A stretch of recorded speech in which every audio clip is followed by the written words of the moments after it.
Ladies and gentlemen, welcome. Sorry, this is the late edition of those Muckrakers. We had some technical difficulties and some mismatch. Anyway, so we're coming to you later in the week as usual. This is episode 71. I'm Pete. And I'm Pat. And today we wanted to start it out with a listener email, which is actually really interesting. You finally finished reading it, right, Pat? I finally did. It was quite the journey. Peter's not aware of how slow of reader I am. Like I don't read the way Pete does. Pete reads like normal people, where you look at a sentence and you know what the sentence says, right? Yeah. I look at every last word one at a time. I don't know. That's just always how I have absorbed literature. It's very slow. It's very taxing, but I don't know. I don't know. Probably the better way to read. Anyway, so because this is, I don't know, I won't say it's a sensitive email, but I don't want to out the fan that sent it to us. But we'll what should we call this person, Pat? What's a good fake name? What's the name of the lady from The Stand? You got to be more specific. There are a lot of ladies in that movie. Nadine? The one that makes the bread. You're talking about Mother Abigail? Mother Abigail. Sure. All right. So we'll call this fan Mother Abigail. All right. And the fan says, "Hey Muckrakers, I have a predicament that usually comes up at work. I'm a teacher and I work with other humans. Some of those humans are white." All right. Good start. Good start. "I am always outspoken and voice my beliefs. Everyone is equal. We work in a radicalized institution. White privilege is real, etc. However, many of those whites cannot accept any form of criticism. I was even told by a white, stop saying white people because we don't have a shared culture. Usually they either stay quiet or say something that depresses me, knowing that they are living in a bubble. How do I approach these people? I am always one for healthy debate and conversation, but so many of these whites have little to no interaction with people of color in their everyday lives outside of work, and what little interaction happens at work is always superficial. Please advise." First of all, I would say, fuck those honkies. Never listen to the white man. Never trust the white devil. Yeah, They are only out to get you. I too am a huge Malcolm X fan, and I am very much like the white devil. People are like, "You're white," and I'm like, "Yeah, but the other white devil." So my my thought, I just go ahead and include myself in that. It's like I don't even see my own evil. It's so blinding. Because that's white privilege. So Well, that's basically the truth, right? Like I joke, but I feel like this advice is going to be tainted because it comes from the white devil. let the white man tell you how to handle white people. Yeah. Well, what was it Uncle Ruckus said? You give him, no, it wasn't Uncle Ruckus. It was the other guy from the Boondocks that said, "If you give the meanest white man some cheese, he'll turn into a kitty cat." That was who was that? That was their uncle in that show. Besides Uncle Ruckus? I'm sorry, Grandpa. It was Grandpa that told Oh, me. Grandpa! Yeah, Grandpa. Did he ever have a name, or was he just Grandpa? Grandpa Freeman. I think it was just Grandpa Freeman, but yeah. So I guess my first piece of advice to Mother Abigail would be like, have you tried Bring them giving cheese? Hey, have you tried giving these mean white men some cheese? But also, like, how do you approach them? It's difficult because I don't think that, like, if someone doesn't want to be educated or someone doesn't want to see outside their own experience bubble, you're not going to be able to, like, educate them or make them. You know what I mean? Yeah, you can lead a honky to water, but you can't make him drink. I was going to say you can lead a honky to water, but you can't make him see his privilege. Look at the reflection in the water. Don't you see it? But yeah, like, it's tough. I think you have to stand your ground and be nice about it. But at the same time, I don't know if you're going to be able to change people's perceptions like that, especially if they are so, like, I can't see any advantage of being white. Well, what are you going to do with that person? Like, they are willfully ignorant. Like, you can't fix that. I mean, it was even like I was discussing it with Peter one time, and I was telling him it's like, well, I mean, whenever I was growing up, I was always pulled over and looked at strange by the police, and they always wanted to search me and yada yada yada, especially when I was a teenager. And Peter came back with, well, I mean, now true, but imagine if that had happened and you were black. Right. You know, how much more frequently it would have happened, how much worse it would have been. They did anything ever happen when I was pulled over? It's like, no, they just sort of looked around and let me go. And he's like, yeah, exactly. You would have been in handcuffs at least once if you were black. It's like, oh, Well, now I get it. we got pulled over a lot, and it seemed like it upset the sheriff because you could see in his brain he was like, I wanna arrest them, but they're white boys. But they got that long hair and those rock and roll t-shirts. I don't know what to do. My racism is at war with my other abuse of power side of myself. It's like he was about to slap the cuffs on, and he saw that our wrists were white, and he was just like Yosemite Sam, the I think he was just like, what have I become?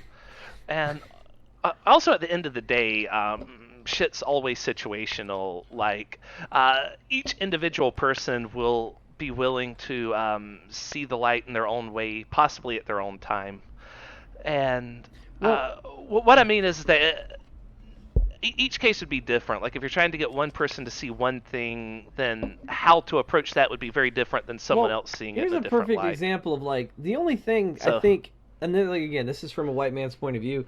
The only thing I think you can do to change these people's minds is through who you are as a person. To, like, show them that, like, I'm not white, but you understand that I am human, and you know what I mean. You understand me as a person, and maybe by seeing you and you just befriending them, they'll start to see everybody who's not white as like, oh, I know this person and they're good. Maybe everyone else who's like them is also, you know what I mean? Like, just the impression you make, like, makes the difference.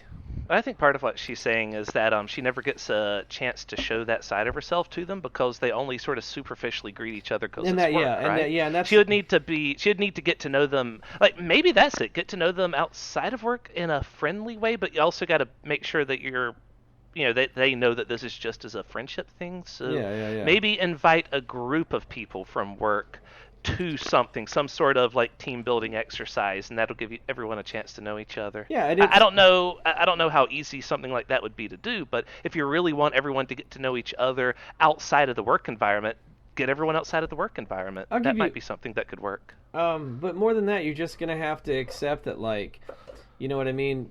People that are privileged don't want to debate because they don't want to. They don't diminish their own accomplishments because it's sort of a matter of pride in many ways. Not even just that. They don't want to see the problem because if you recognize that white privilege exists, then all of a sudden all the things that you were proud of that you think you earned, maybe you didn't earn them completely on your own merits. You know what I mean? Right, matter of pride, like I just said. Mm-hmm. But yeah, as hard as it is, I think you're not going to be able to educate people. You just have to speak your mind when you can and know when to walk away. The best example I can give of the way people won't change their minds is, are you at all familiar with the Central Park 5? Yes, extremely. Okay, good. So you can fill in the gaps in my knowledge, but basically there was a woman who was brutally beaten and raped in Central Park it was the 80s, right? Yeah. And so the cops rounded up 5 youths, 5 black youths. Or was it the 90s? Might have been the 90s, the 80s or the 90s. But it was still a time when New York was still very rough and very racially divided. And they railroaded these underage guys. They didn't have counsel. They didn't have their parents in the room. They were minors. They got them all to sign confessions. Mm-hmm. And then they went to jail for what? Was it 30 years or 13? It was a while, but when they were finally getting exonerated and being let free, a certain someone was pushing really hard for their execution, including taking like pages out of the newspaper saying this needs to happen. Exactly. So what happened was basically the guy that did it to this woman was a known like predator and had just recently like attempted to rape or like attack someone else in the park that week. So they could have done some police work, but they got these guys. You know how the justice system is. Once it gets a hold of somebody, guilty or innocent, you're going to run with it because you don't want to have to admit that, like, we made a mistake. Right. And so that's one of the biggest failings of the Justice Department, I believe, because you know how America proudly says we've never executed an innocent person? Yeah.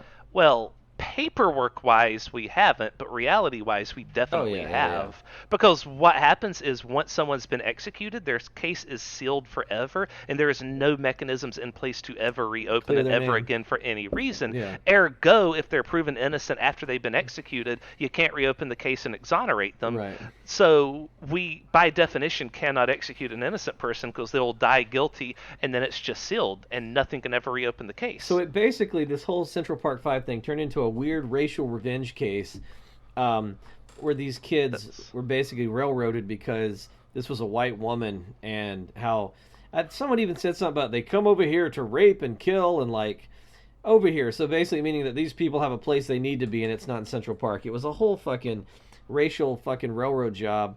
And so DNA evidence and everything exonerated these guys, right? right. But like I have a Like go ahead. even a superficial like examination of the case would have exonerated them, Yeah. but they're like, nah, we have them, so we It's I mean, like that's why I brought up the execution thing, is because not wanting to admit that you're wrong about something is baked into the American legal system, yeah. so that they never have to confess, oh yeah, I fucked that one up, didn't I? Yeah, so They this never have to. this thing was so fucked up. And the reason I'm relating this story is because I have a student. She's a black female, and we were talking about the Central Park 5 because the big documentary just come out, and so she was talking to different people around it, and she had Right. spoken to another teacher who's old, and I think he's lived in Brooklyn forever. He still thinks they're guilty. So how do you change that guy's mind? You can't. You know what I Right. mean? Like, And this comes back to what I was saying earlier, like everything's situational. Like in this case, I would say the situation is that he has dug his heels in and he will never budge. So there's nothing you can do about this guy. yeah. You sort of have to accept that he's a lost cause in this situation. Now, if you were in a situation where you had to work with him, the obvious thing would be to just never bring up the Central Park 5, no matter how wrong you think Well, that he I is call about it again. It's But the same thing I do with my family and people I know. I have extreme political views that differ. yeah, In like work and like holiday situations, I keep the king's peace. Let's do what we're here to do and keep the king's peace. But if you fucking start with some bullshit, I'm gonna fucking come back at you because I'm not just gonna let you, here's what I think about Mexicans. I'd be like, let me go ahead and stop you right there. I don't like where this is going. But yeah, I guess try to keep the king's peace at work and do your best to be the change you want to see in the world. well, agreed. Be the difference in the world you want to see. All right, you ready to talk about being So the difference in the world you want to see? You ready for the Dear Abby? we could talk about that, or we could talk about the ERA very quickly. Let's do the ERA Uh, then. So one thing that our loyal listener mentioned was that she likes to see that she does see everyone as being equal, right? She firmly believes people are equal. Speaking of equality, though, do you know what the United States Constitution has to say about equality? It has to say men and women, according to the Constitution, still not equal. According to Yeah. the United States Constitution, men are still better than women. According to that piece of paper, because the ERA, the Equal Rights Act, never ratified. I was actually amazed. I was dumbfounded to learn that earlier today. Or whenever I heard this, I said the ERA still is not ratified. Yeah, it got It it got beaten down during the Reagan administration. That's insane. I knew about equal rights and all that, but I thought that it was like through the system and over and done with.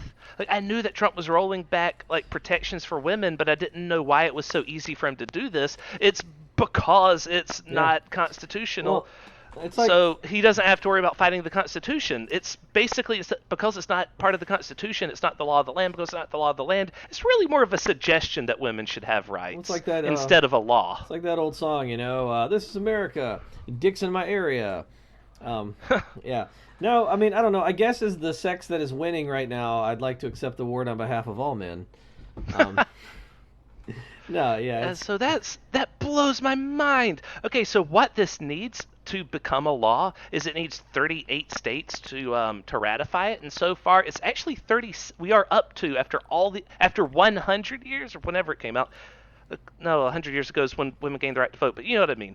After all this time, we're up to 37 states out of the 38 we need. We just have one more state I'd be like we can find it. to go.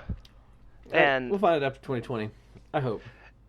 maybe, but and if you're wondering now, which ones are the holdout states? Which one do you think are right? We all know which ones they are. We all Think know. about a state that would not agree that women are equal. Yeah, that one. Remember the state that told a woman that she has to have a baby even if it'll kill her? Yeah, those states. Yeah, it's I mean, do I need to say more? I was just gonna be like Georgia. Oh, Georgia.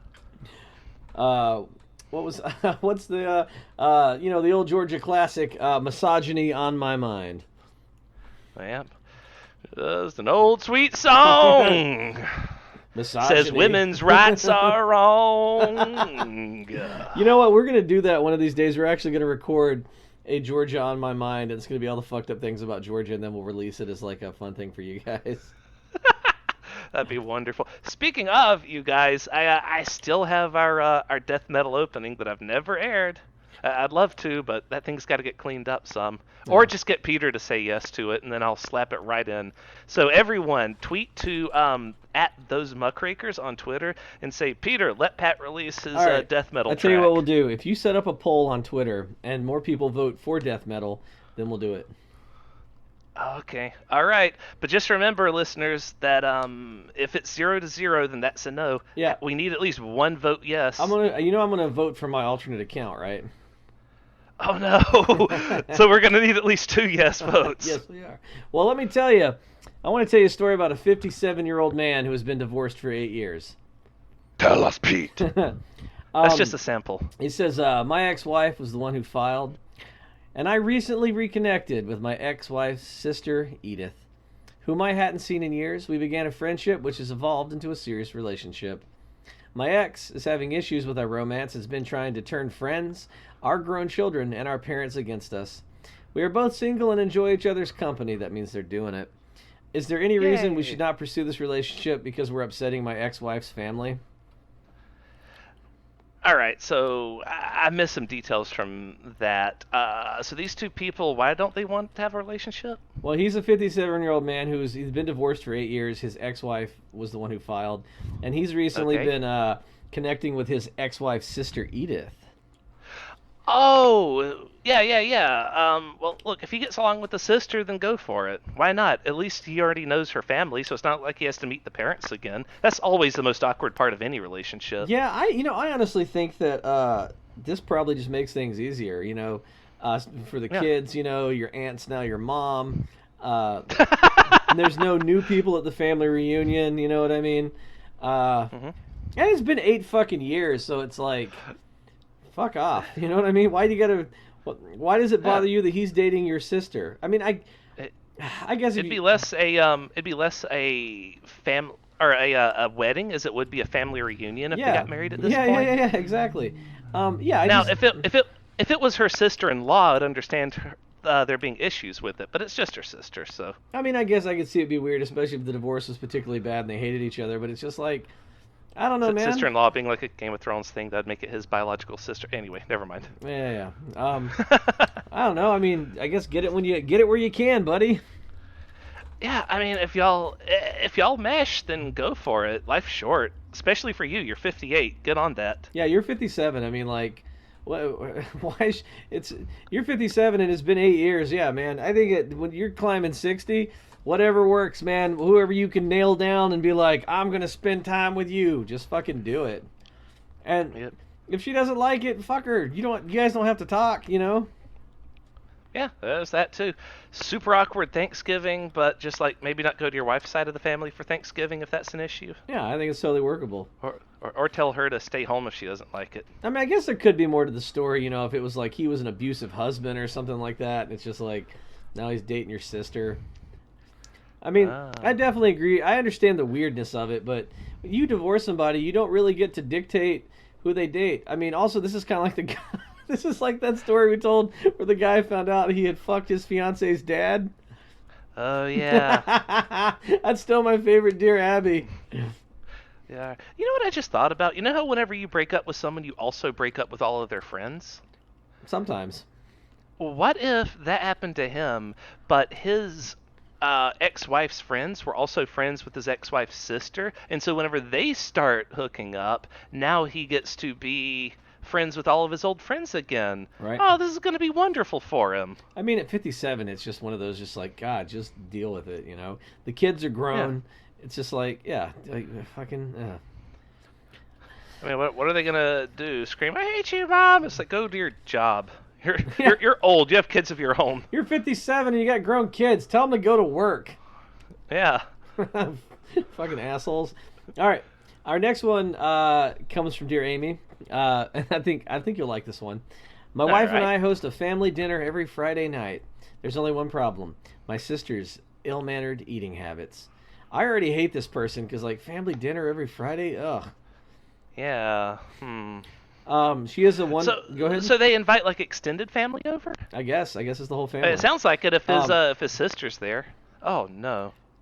It says his sister's there. It says she is a wonderful aunt to my kids and does many extraordinary, thoughtful things. However, her eating has taken a toll on me.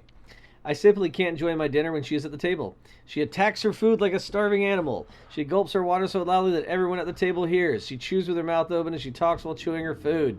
On top of that, she can be counted on to loudly blow her nose at the table at least twice.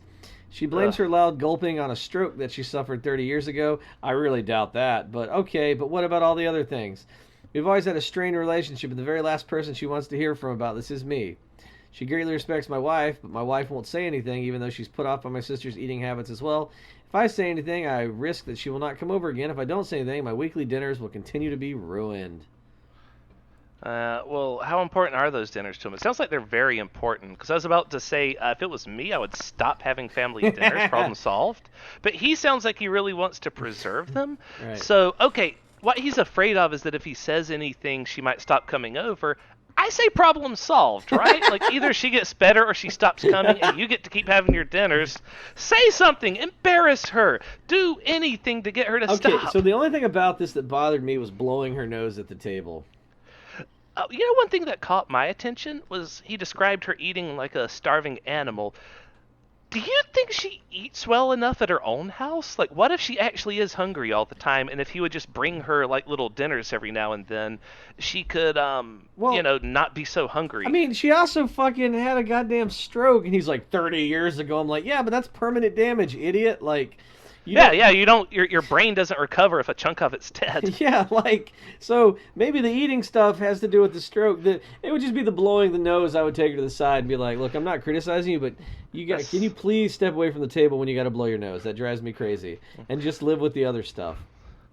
It's like, look, Peter, you lost your foot 5 years ago. Learn to walk again, okay? It's been 5 years. It sounds like his wife is the one that's right, and he just needs to shut the fuck up. Like... I'm sorry, dude. Take your plate and go eat in the other room and then come back if you have that big a problem with it. You know what I mean?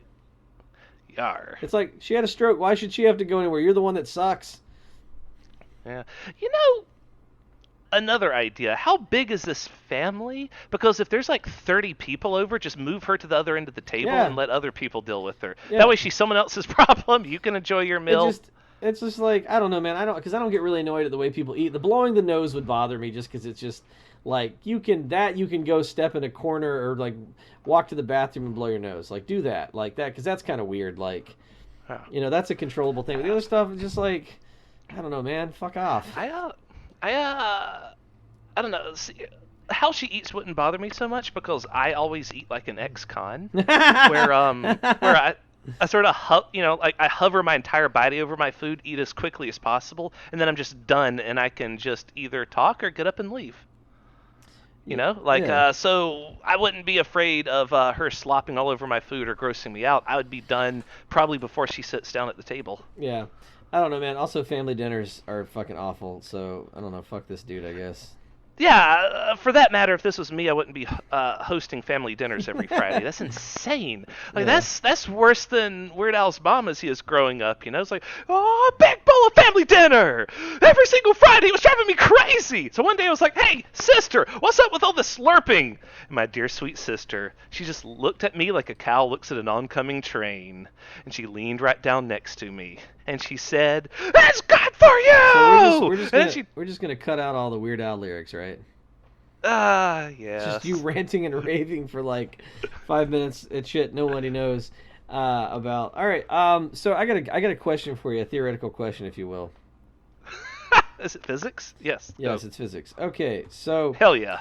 if you were a parent of a child you feel like was disturbed and they lived as a recluse in your home, and you were Yes. very worried that he's violent and that you're worried that he's going to go perpetrate some violence, like you live near a school and you think that he's going to possibly perpetrate some violence against the school, would you kill him? Kill him? No. What? If you thought that he was violent, the only way to stop him was to, before he You, really exploded and hurt you, somebody. you never said that this is the only way to do it. I'd be like trying to get him counseling, or Okay. I'd talk to him. I would sit him down and be like, "Hey, you're stockpiling an awful lot of guns. Could we talk about that?" Well, this takes Like place. Go ahead. I would do whatever I could to try to figure out what's going on. Now, first of all, I would place the lives of my children before anyone else's life ever, so I wouldn't kill them. I might, I'd put my own life at risk to save theirs in a heartbeat, but I would not kill them. I would restrain them. I would, I mean, I would figure something out. I would not kill them though. I would taser them and tie them to a chair and be like, "Okay, son, you would not talk to me the other day, so now you can't go anywhere. Here's a bedpan. Feel free to shit and let's talk. Or you can sit there and mess yourself till the end of time." Well, this takes place in Japan because they recently had a stabbing at a school where this guy stabbed like 20 kids in Tokyo and then killed himself.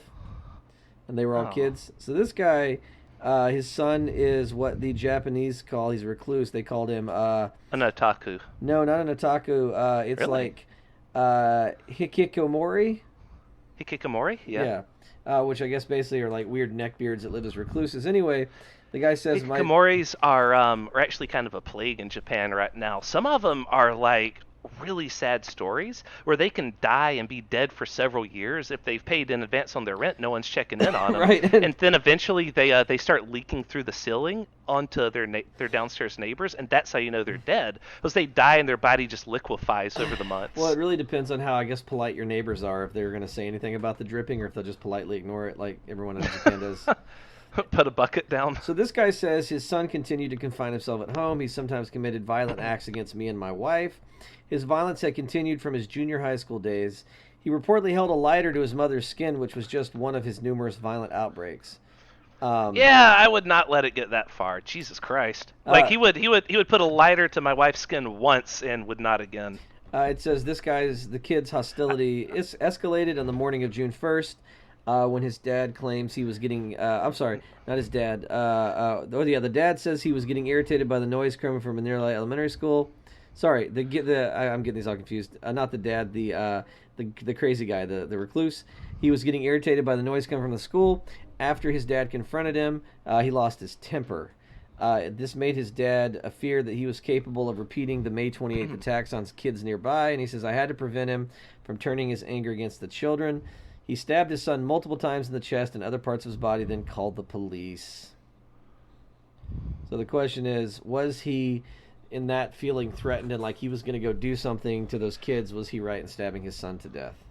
No, and also, what made him think that it would escalate from his son's an asshole who burned his mom to he would go and kill a shitload of people? Like, because there's a fine line. Now, if his son had murdered people in the past and had sort of, broken his killer cherry, at that point, it's way more likely that he would actually do something like that. But if he's never done it before, I would not assume that he's so far gone as to do that. And also, there were warning signs. His dad should have called a psychiatrist the first time he starts trying to light his parents on fire. Like, Yeah, they should have done something about or this. have him committed. And, like earlier when I said that'd be the last time, the first time would be the last time he set a lighter to my wife. I didn't mean that in a I would beat the hell out of him manner. I meant that in a I would get him help. I'd probably pull him away forcefully and restrain him, but there are ways you can restrain people without hitting them. If I fail to have the strength to restrain him, then I don't know, that's on me. But I would call someone as soon as I have the ability to. Maybe this is a Japanese honor thing too, where it would be. It sounds a lot like that, where they're just embarrassed to yeah, you don't want make this public. Yeah, you don't want to have him committed, so you feel it's more honorable to take his life than to. Yeah, I don't know. Yeah, I wouldn't live with somebody who. It is a very different culture, so it's hard to judge it by my own standards. But I'm telling you what I would do versus what happened here. Yeah, I think maybe I would take all the knives out of the house and just drive down to the local river and throw all the cutlery in the fucking river. That's another thing. You know what I mean? You just take all the weapons out of the house and just drive down the street, dump them down the sewer, and be like, "No, there's no knives in the house. You can't hurt anybody." That's a really good idea. For some reason, I didn't think about that. Yeah, first of all, it's like, so we're going to just go ahead and remove all the knives, fire, blunt objects, and everything else is getting literally nailed down. Good luck hurting anyone. Pretty much everything in the house is plastic. Just plastic dishes, plastic forks, Yeah. Yeah. Well, that's speaking of I couldn't find a good segue for this one. You're talking about honor. Well, it turns out in Montgomery, Alabama's Bible bill is about to be passed.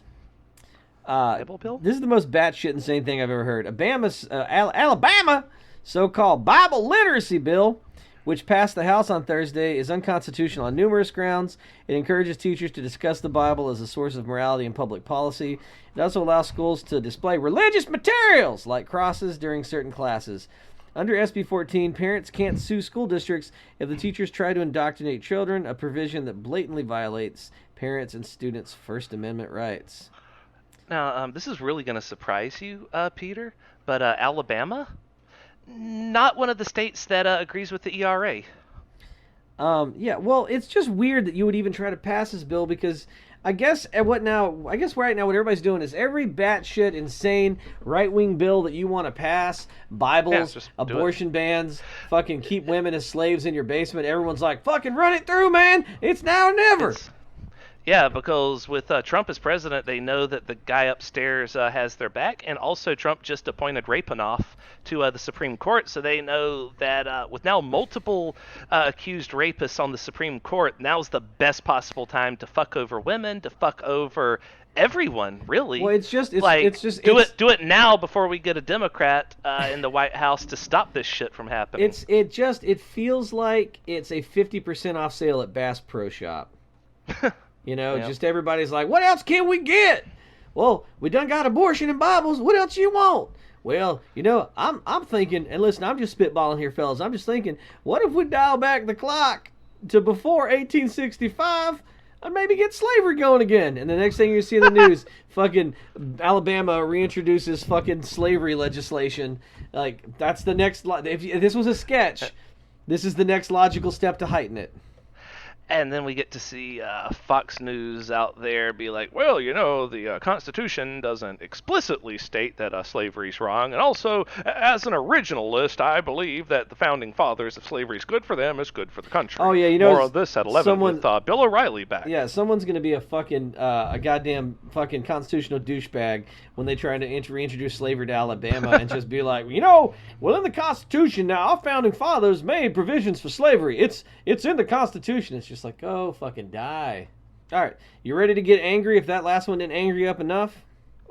Something to make me angrier. Yes, what? God, what so is the it now? House, the House of Representatives, supposed to be on our fucking side. The Right. Democrats control the House.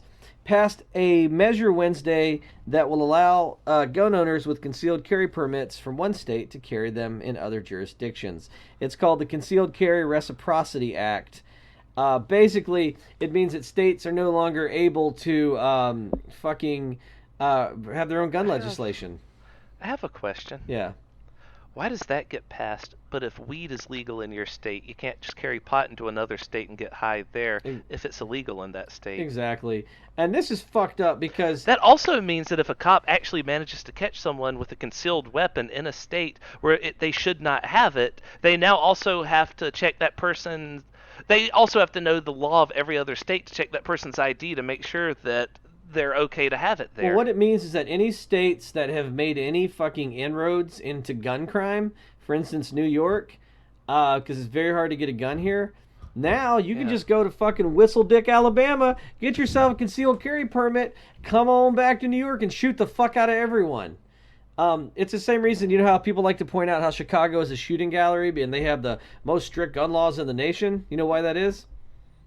Why is that? Because Chicago is literally surrounded by states that are just got some loose ass gun laws. So what do? You just leave Chicago, go to fucking Wisconsin or wherever else, get yourself some guns, bring them on back to Chicago, shoot the fuck out of everybody. Oof. Yeah. Want to get even madder than this though, Pete? I don't know if it's possible, but I guess hit me with it. There was an attempted reunification attempt recently that was botched last week that left several kids who had been separated from their parents in vans overnight, and one was left trapped in a van for 39 hours. Why? The people that were driving them somewhere forgot that they had left the kids in a parked van, and they just let them toast. Did they die? None of them are dead, but that was part of the reason why when doctors were examining them, they began to realize that people who are kept in Trump's baby cages are treated like criminals because, they have all the bruises and markings of people that have been jerked around and shoved and all that. I just don't understand why we're doing this to kids. And, like, even if you're like, I'm Republican and I'm border security, whatever, man, like, fucking, why are you okay with this happening to children? I think it was last week that I discussed this, but Trump's rolling back education rights for migrant children and soccer games, and he's trying, if they have any sort of physical activities or educational activities or nutritional activities such as a healthy lunch, he's trying to roll all that back. But the states are blocking him on this, so he can't. But he's trying to fucking just kill them and leave them in baby cages forever until they die. Why don't we do this he's succeeding. To be fair, he's succeeding. There's a lot of dead children. Well, there's also under his policies. There's also a lot made. of sexually assaulted children. Because nobody's fucking watching. No one can watch. It's not allowed. They lock people out. Here's what we do. We don't call them like illegal immigrants anymore. We just call them assault weapons.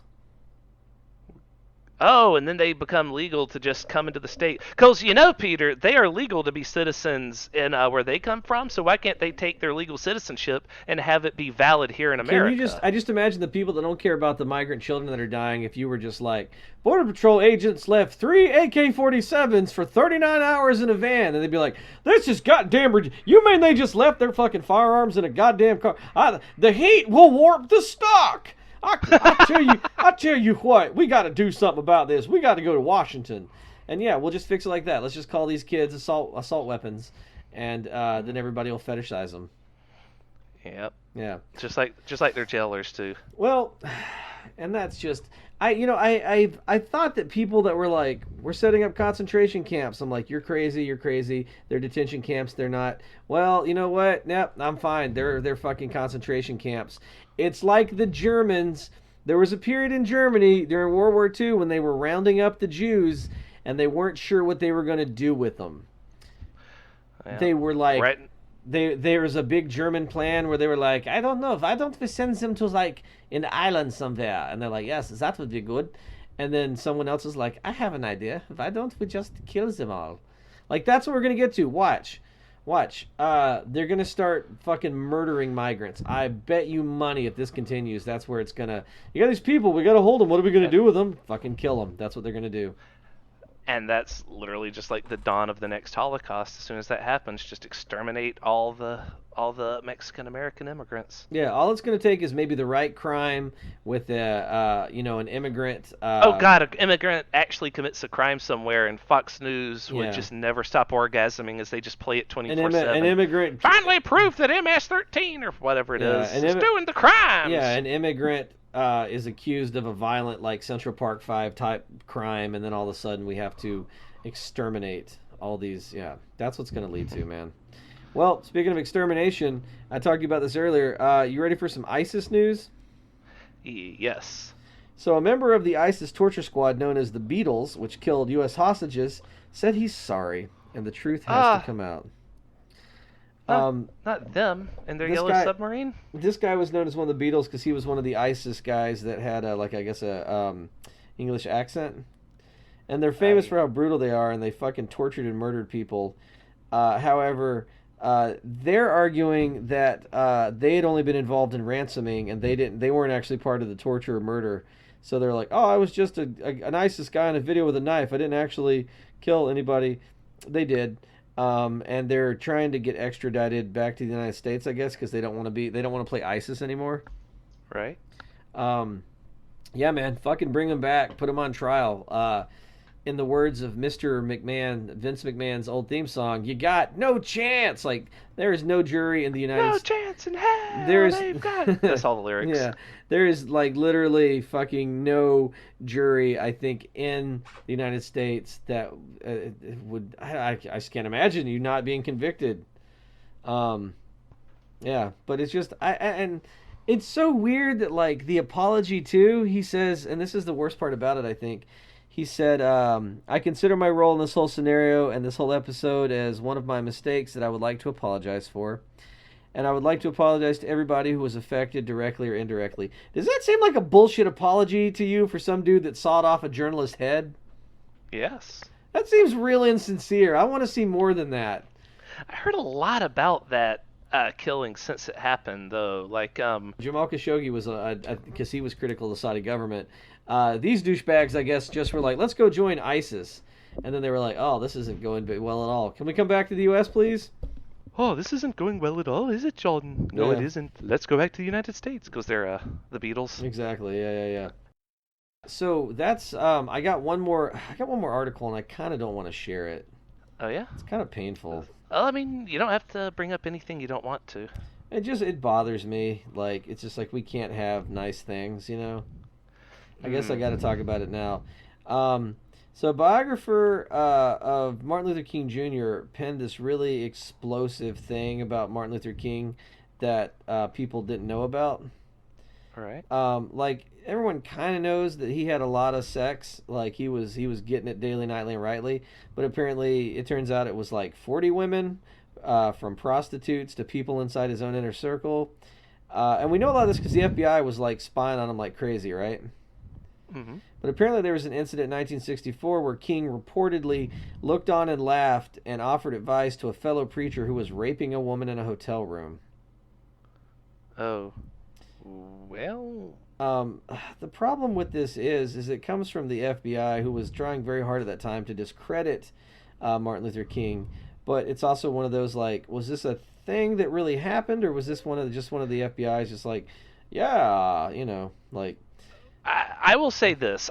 I believe women. I do not believe the FBI, and I certainly don't believe the FBI that are being put in place in the 1960s to observe and dig up dirt on MLK or any other right, rights yeah, activists. yeah, So until I actually hear something from some accuser, I'm not going to believe this. yeah, and that's so all we have in this article is it's from the what do you call it? This stuff the FBI released. We don't actually have anything from the woman who was raped by this pastor who he was supposed to be giving advice to. And if that is the type of person MLK is, I believe there would be a lot more victims than just one. Ergo, there should be someone somewhere that has some kind of accusation. Well, the problem with this is, and they, I I, like, I'm not. I'm not expecting. It doesn't have to be an accusation from this person. It would just have to be from one of his victims. But yeah. if he doesn't do that type of stuff, there would be no victims. I You know do what I mean? like I do like one of the quotes in the Atlanta Journal Constitution article. It says, "If the FBI had had information about King having been party to sexual assault or observing a rape, that would have been exactly the kind of info they would have used to bury him. The fact that this has not come to light and was not used for any previous campaign to discredit King gives me pause about considering it a credible accusation." And yeah, that's probably more because like even the Atlanta Journal Constitution wouldn't publish this guy's essay without original Right. source material. And yeah, the FBI was out to smear King in any way they could, so why would they not use this, you know? I Right. mean, they used to send him My only thought, or my only thought on why they wouldn't publish it is because back then sexual assault was hardly even a crime. oh, well, So it was they might not have thought that this was credible or useful. well, it was a crime if you were a black man, and it's always been a crime I mean, That's true. If they heard white people doing it, they'd be like, well, that's not even a crime. That's just a Friday night. but I mean, you gotta remember too. The FBI used to send his wife like audio of him having sex with other women, and like sending him like, "Oh, we know you're having affairs. Why don't you kill yourself?"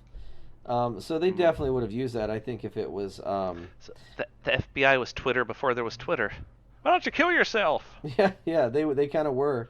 They were kind of like the comment section in a YouTube video for Martin Luther King. But yeah, I just read the article and it bothered me. But yeah, that the credibility of it is very suspect. Because there's a lot of people that would love to have something to completely discredit anything Martin Luther King did. Mm-hmm. I mean, that was my whole point with that. But yeah, I was like, 'cause I didn't want to share it because it bothered me. But yeah, I'm glad we kind of hashed that out. Yeah. Okay. So, God, I have a handful of things, not too much. Joe Biden has begun to unveil. Ah, sorry, I just Oh, laughed. what part of news to have you heard about him this week? He's so fucked. His previous stuff where he's kind of a shitheel is fucking him up. He's trying to pivot, but he's too old. He's got them old man knees. I think he thought he was just going to coast in on like that Obama air cushion, Yeah. It is not working for him at all. I mean, the polls still have him way ahead, so. Yeah, but I don't think that means shit because so remember, here's what it comes down to. If he gets the nomination, his own party is going to hate him and they're going to alienate a ton of Democrats, right? Right. So you lose your base. Also, they think he would do well in the Republican circles, but he's just going to come off as a watered-down Republican. So are you going to vote for watered down or extra strength if you're a Republican? I mean, a lot of Republicans hate Trump, but I think that they would just not vote before they would vote for Biden. Yeah, exactly. So I don't know why we're just like pinning him like he's the Skywalker, like he is our last hope. Like, no, he's not. He's a watered-down Republican. No. And he's trying to be moderate on climate change. He's flip-flop back and forth about abortion. Fuck him. Get out of the way, Joe. Your time's up. That boy was our only hope. No, there is another. Yeah, and her fucking name... Pocahontas. Oh, you son of a bitch. Call her by her real name. Give her the respect she deserves, because she is delightful. She is the person I want to see the next president, by the way. Like, she is by far my front runner. Also, I'm mad at you right now because I just blanked on her name and I'm like, fuck, what was it? Elizabeth Warren. Yeah. Elizabeth Warren, yeah. If I can remember my name, motherfucker, because I'm going to be the fucking president. I just worry that she lacks star power, but that's what America needs. We need somebody that is just decent, good, can run things. We don't need a fucking like, oh, this guy, look at his muscles. Like, just give me a good president. The right wing does like to criticize the left by saying that they have a lot of celebrities, but the reality of the matter is they're the ones that have two different movie star presidents, Trump and Reagan before him. Yeah. And also, the Democrats do not elect superstars. They elect people who are so good they become superstars. Right. They're so good at their jobs, like Obama, that they become superstars. No one knew who the fuck Obama was before he started running for president. Then he became so well known that they're all like, "Oh, look at Obama. He's just a superstar, isn't he? La-di-da." Well, one of my kids today asked what Obama's last name was in class, and I was trying to get it out. Tell him Biden. I was telling him his last name. I wanted to be like, what was Obama's last name? Yo mama. His name was Obama, yo mama? Yes. Obama, Latifah, Latoya, yo mama. But yeah, fucking Joe Biden needs to get the fuck out the way. I mean, unless he's hate tanking, like he's just up there absorbing all the hate and then steps aside, that would be nice. But I just think he's like every old white man hits an age where in their head they go, I should run things. No, I know that in your DNA you feel you should, but no, you should not. But he did this week unveil a $1.7 trillion climate change plan, which this is what made me laugh. It's going to be paid for by reversing Trump's tax scam plan. Okay. So I thought, wonderful, let's do that. And of course, he has other things like we're going to rejoin the Paris Climate Accord and aggressive efficiency standards and all this other stuff. So it all sounded good. Like he's actually coming out with policies. Yeah, but his previous, I just no. I just get out of here, man. Get the fuck out. I think he's I have too. a. Go ahead. Oh no, I was just going to go on to the next subject. But you think he's too? He's just too moderate. He's too moderate to win his base, but he's too watered down to win the Republicans. So fuck him. So, in more lighthearted news, there were a whole lot of protests in London this week as Trump went over there to bother the people across the ocean. Oh yeah, and somebody stabbed the Trump baby balloon. Oh no, did they? Yeah, it's fine. I mean, it's just a balloon. They fixed it. She also stabbed herself on accident. So that's just funny. It's like, take this balloon. Oh God, that was me. Ah, the balloon's But fighting back. it's fighting back somehow. Yeah, but speaking of the giant baby Trump in a diaper balloon, there is a picture of his little, what do you call it, car driving by, and here's the balloon right next to it. So it's like, oh yeah, he saw it. He definitely saw it. Well, this comes from a guy that made them cover up the USS John McCain when he went to a thing because the name When he went to McCain, Japan. the name McCain upsets him, and I'm like, He's such a snowflake. everybody that was okay with covering that up should just fucking commit seppuku. That was the most dishonorable fucking thing. I mean, can we talk about that? This is a guy who insists that people print out the geographical election map because it makes it look like way more people support him, and then post it all over the White House just because he has to see his own worldview and his own view of himself constantly to keep reminding himself, oh yeah, you're the best, Donald. No one's more bigly than you. I mean, it's sad. How insane is that? We do it. We have a crazy person in the White House. I'm kind of interested to see But- where the ride's going to take us. I just wish that so many children weren't dying along the way. Yeah, but they did have like a projection on the wall in London that showed his approval rating right next to Obama's, and Trump's at 20% and Obama's at 80. I'll tell you this, talking about following people to places, do you know who the mayor of New York City is and he's running for president? Yeah, De Blasio. You'd be the only one. Nobody outside of New York knows who the fuck he is, and everyone in New York fucking hates him. Really? I thought people liked him. No, we don't. He went to Iowa, I guess the Iowa caucus to see how well he would do. Fucking New Yorkers followed him there, were like, hey, you fucking suck. Just to show you how much support he has in his own fucking city. Dude, I don't know what the fuck's going on with New York. There's another story I want to tell you, and it made me upset. The governor of New York unveiled a statue today, a memorial for those that died in Hurricane Maria in Puerto Rico.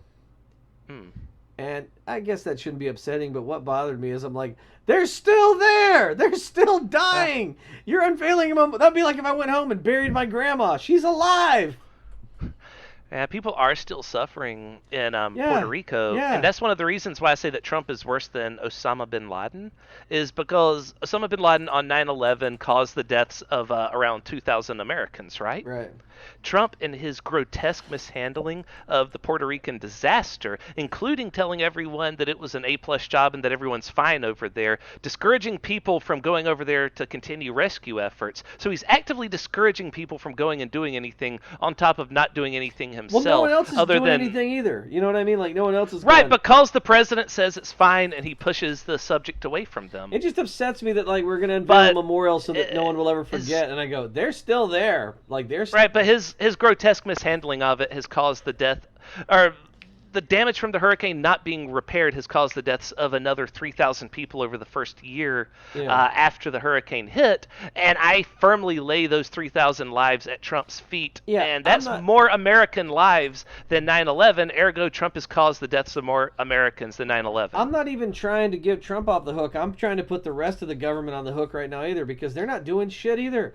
Like, those motherfuckers are living like goddamn wild and free. They're living in the woods with no shelter and no electricity.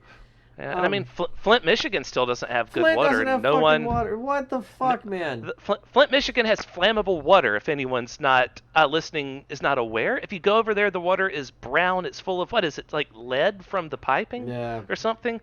It's really bad. You can't drink the water in Flint, and if you light a match, you'll just set your sink on fire. I would just go to the. I would just start set. I would set my sink on fire in hopes that it would just go back to the source and blow it all up. Yeah, and so the governor over there decided to, I forgot what he did, but he deliberately went out of his way to not like continue maintenance on the piping out there, Yeah. and so the pipes just sort of started crumbling away, and that's what caused the water to get all fucked up. And Well, he there was. got away with it all, and that was like 4 years ago that the water's been fucked up. If I was from Flint, I would kidnap the governor and then I would just force him. I wouldn't beat him up. I would put him in a room and the only water I would give him would be from the Flint taps. Like I would just keep him for like a month only on Flint Yeah. tap water. He did like a promotional video to tell all the people in Flint, "Don't worry, the water's fine." And he drank like a tall glass of water that he said was from the tap, but you could see like the bottle he had poured into the cup like on the camera. What a piece of shit. So it was like it was a stunt, but also it's like, who is this video made for? People watching know that their water is brown, not clear like yours. Yeah. And also that will fucking poison people if they drink the water. Why are you trying to get your citizens to kill themselves? Fucking assholes, man. Yeah, this. So clearly that was propaganda for people watching, not for the citizens. Yeah, But anyway, motherfuckers. Yeah, man, that's all my news for today. Like I've had enough to anger me up for the rest of the week. nice. So here's a quote by John Dean. The last time I appeared before your committee was July 11th, 1974, during the impeachment inquiry of Richard Nixon. In many ways, the Mueller report is to President Trump what the so-called Watergate roadmap was to President Richard Nixon. So I saw that like they're getting the guy that I guess was a lawyer during the Nixon Watergate era, and I guess it's great that they're getting him, but it seems like everybody's pussyfooting around before they really bring down the subpoenas. Like they haven't arrested Bob Barr, they haven't arrested anybody else who ignored a congressional subpoena. That might happen tomorrow. The House is voting to hold Barr in contempt tomorrow. Good, because listen, however you feel about the political landscape, whatever team or tribe you're in, you have to respect a congressional subpoena. Okay, so it's a fishing expedition if that's what you think it is, but you still have to go because this is the way laws work. You don't get to follow the laws when you think they benefit you and ignore them when you think they don't. Like, it just has to happen. It was clearly a fishing expedition with Hillary Clinton, and she still showed up. She still testified for 11 goddamn hours. You know, for a fishing expedition, sure did catch a lot of fish. You know what I'm saying? Well, with Mueller, not with Hillary. Yeah. That's what I mean I meant with Mueller. Like, yeah, a lot of people went to jail. So you gotta preserve the power of Congress, like, because they're, one of the most important branches in that they can keep the other ones in check. Yep. Okay, Bitches. That's all for the week. We'll let you know if Bob Barr goes to jail, which, spoiler alert, he won't, because he is the law of the land. So that's like Queen Elizabeth arresting herself. He can just choose not to go to prison. He's like a fat old Judge Dredd. He's just like, I am the law. He's like a frog Judge Dredd. I am the law. Fly. Good. Law. Bad.